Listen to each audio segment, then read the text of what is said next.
My name is Becky Weiler, and I teach 5th and 6th grade band and general music at Central Intermediate School in Ottawa, Illinois. My name is Martin Czernicki, and I teach 7th and 8th grade band at Shepherd Middle School in Ottawa, Illinois. Today we are going to talk about the ways music education and experience in music benefits students. The cognitive and academic benefits of music are well documented. Several studies have explored how music helps neuroplasticity in the brain and increases language acquisition and motor skills.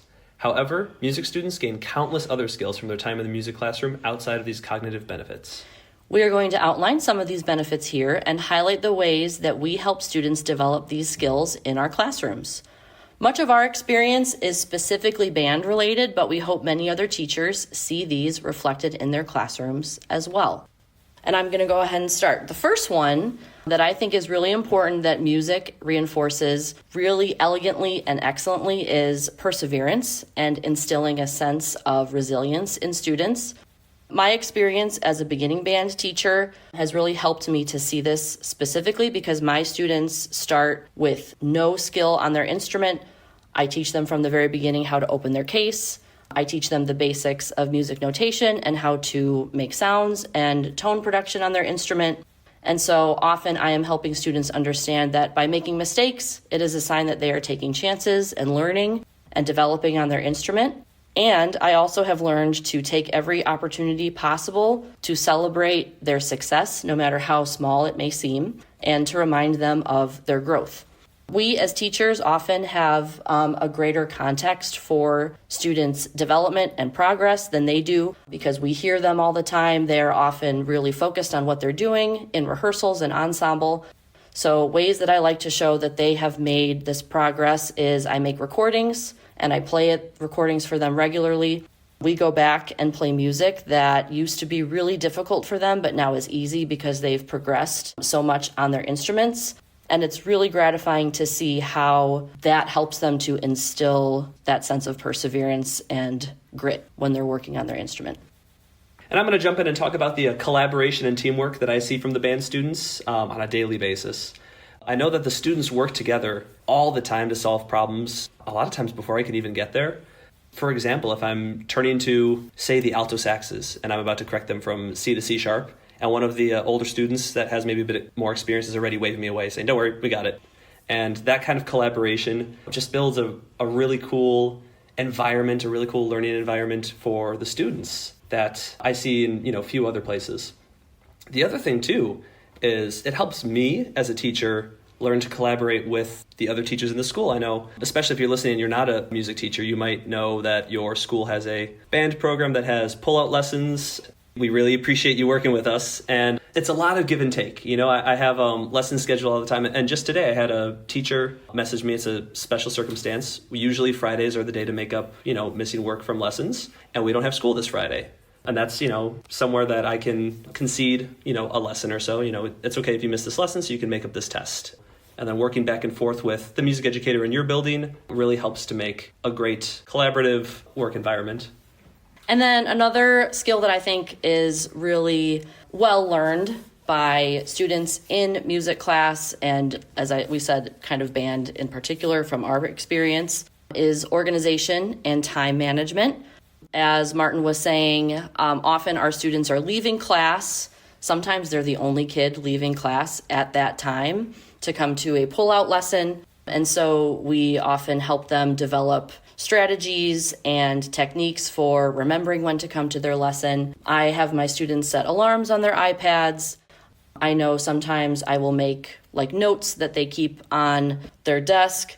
Sometimes if a student really struggles with remembering when to come to lessons, I assign them a buddy who has that same lesson time, so they are kind of holding each other accountable to make sure that they are keeping track of their commitments and they know when and where they are supposed to be. One of the things I think that's unique about music is that, especially for band, and if you have other instrumental programs like an orchestra, students as young as, in our case, 5th graders are responsible for very expensive pieces of equipment. And so we really prioritize teaching students how to care for their instrument, keeping track of where their instrument is, if it's where it's supposed to be at school, at home. And I think that is something that not every student necessarily learns as readily in other parts of their day-to-day life. And also, another important part of learning about organization and time management is for students to be independent. Martin kind of talked about this a little bit as well under teamwork, collaboration, but students relying on each other as a resource, so then it's less work for us to do as teachers. I know both of us really prioritize teaching students how to use the room, like finding supplies in the classroom, classic educational strategy, 3 before me. I try to have students ask 3 classmates before me, as long as it's not an emergency or really urgent situation. And that also gives their other classmates a sense of pride, too, that they have helped someone and have given that resource to a classmate. Something else that students really get out of working in a music classroom, in our case band specifically, is a higher level of focus with a really keen attention for detail. I always like this saying when people talk about band is that 90%, might be an A in every other class, but anything less than 100% in band is not an A. I've heard a lot of bands that do this demonstration at their concerts where they tell all the students that they're allowed to play 9 correct notes and 1 wrong note for every 10 notes, and then they demonstrate that for the audience about how that might not be an ideal end program, right? So the students really have to focus on every note, every rhythm to make the concert really come together. That level of attention and focus doesn't just apply to music. When they realize that when they apply that level of focus and that level of attention to detail in anything in their life, their math class or hobbies or sports, that will carry with them their whole life, right? That's going to be super important for just, being a functioning human later on. Today actually was a rehearsal kind of like this. We really had to whittle away at just a few measures, and we spent probably close to 25 minutes on it, and that can be pretty boring. But being able to understand boredom and fight through it and still work really hard and achieve a great end goal is a really great skill that everybody should have, and that's something that they will get out of a band classroom. The last skill, and I think it's one that Martin and I would both consider to be one of the most important things that we try to foster in our program here, that we really see students benefit from, is how to be a part of a community and also how to help develop that community. I know that students will feel this in other places, but we really feel lucky that we are able to use band and music as a way to help students really feel a part of something at school. That I know for both of us, we've been musicians for, I don't know, 20 plus years, 25 plus years. I know, I wasn't prepared to answer this question.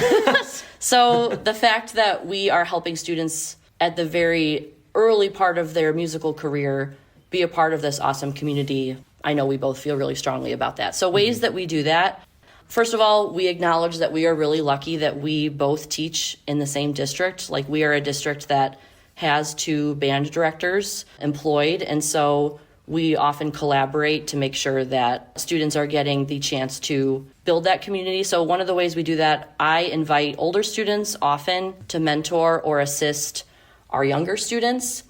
We're lucky in the way that we have our rehearsal schedule set up that middle schoolers can come and play with my students in rehearsal. I often invite my 6th grade band students to come and play with my 5th grade band students and explain to them that they don't really have to do much except just be a part of rehearsal and model what it's like to be a good band student and how to sit with good posture and all those things. So we feel lucky that we're able to do that. Something I've done in the past, I allow students to vote. I'm going to be doing this actually for our next concert cycle, is to allow students to vote on music choices or the order of the concert program. If I don't feel super strongly about what order our pieces are going to go in, I'll let the students decide. And when we do our recruitment, we also involve pretty much every grade level of current band student.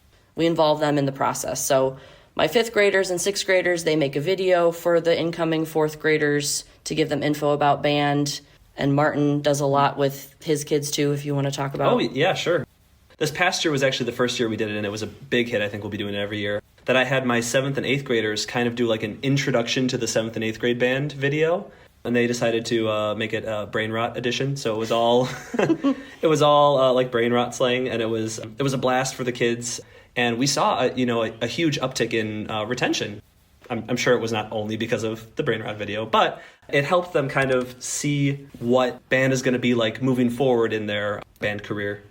And something that we both do too, to feel part of the community, not just with our students in rehearsal and at school is we try to attend events that they are in that are not musical or not tied necessarily to our school band concerts. So like we will go if they're in a play or a musical with a organization outside of school, I try to go to at least one home sporting event. And the students are just so glad to see us there. And I know it means a lot to them and to families too. And it shows them that we care about them outside of just them being musicians, which is really important for that community aspect. Mm-hmm. And then really the last point we have here is there will be a number of traditions, both planned and unplanned. I know like Becky has a lot of like teacher developed traditions. We play happy birthday, like if it's a student's birthday, or half birthday if they have a summer birthday. I make a point for everybody to play happy birthday for them. If they want, I give them the choice. I don't force it upon anybody because I know some students aren't comfortable with the attention. I have a tradition where every student on their very first concert with me plays an arrangement of some Queen songs, which they and their parents love. And then their last concert with me in 6th grade, we always perform Star Wars. So for my 5th and 6th grade level, I have developed more of the traditions, but as they get older and they go to Shepherd where they have Martin, they often take the responsibility of developing their traditions themselves, which is really fun. Yeah, I do not have a hand in really either of the traditions I'm going to mention, but I know that the Shepherd Band really likes, we have this like baby doll that started, it's actually not even the same doll that it started with, but we have this baby doll that's seen better days. It's not kept in the best shape, and that's kind of part of the fun, the tradition. Kind of like a mascot for the band room. It moves places. It like sits on different shelves. The kids always have a fun time trying to see where it is that day. We even use it sometimes to like highlight role models. Like if someone's been a really good role model in the band, the baby might be sitting on their chair the next day. And then I know our percussionists have this collection of rubber ducks that I do not, finance. I do not fund them. They get it themselves from one method or another. And each percussionist that has gone through the Shepherd Band for, must have been the last 3 or 4 years now, they each get a personalized little rubber duck with their names on the bottom of it. And those traditions, yes, they're specific to the band room, but the environment and the community that these kids are building within each other is going to take them throughout the whole school day. And it's going to make them excited to be at school. Their love for learning is going to expand not just in the band room, but throughout the whole school day. They're going to be excited for all their classes. And in researching for this too, I was reminded that like schools with music programs often have a significantly better attendance rate and graduation rate, if that applies as well. So not only does music help students develop skills like these, but it's also just a really fun, joyful place for them to be as part of their school day. Music is an essential part of a student's experience in school. Not only does it benefit students academically, but helps them develop perseverance, organizational skills, focus, and gives them a community to help build and be a part of. We hope you are able to use some of these ideas with your students. Thanks for listening to today's New Teacher Talk episode. Stay connected with us on Instagram and Blue Sky at New Teacher Talk, where we share our Tuesday teacher resource and Thursday thought each week. Tap that follow button and spread the word, whether you're in your first classroom or finding your footing. We're here to support your teaching journey.